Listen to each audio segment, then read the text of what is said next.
Akusahan mo ba si Congressman Richard Gomez na sangkot sa manumalyang proyektong yan?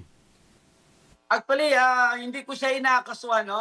Inaakusahan. Ang gusto ko lang ay maimbestigahan itong mga proyekto sa amin kasi ang lalaki ng mga pinagsasabi niyang mga proyekto, 11.5 billion, 5.7 billion. Nasaan yan? Anong nangyari dyan? Yung para sa bayan namin ay naigawa ba yan ng maayos? Kaya kung maaari sana, ang panawagan ko ay isasama na itong distrito namin sa investigasyon. Kung magkaroon man ng Senate hearing ay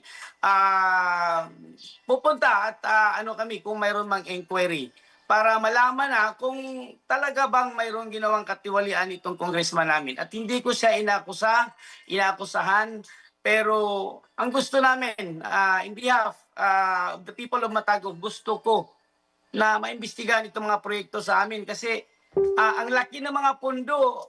Tapos, ang sitwasyon ng bayan namin, napakalaki ng problema sa baha. Hindi lang baha, ang daming landslide areas dito sa bayan ko sa Matagog.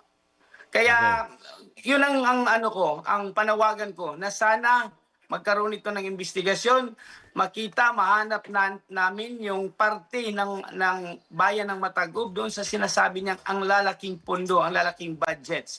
Sige. May ginagawa ngayong mga landslide mitigation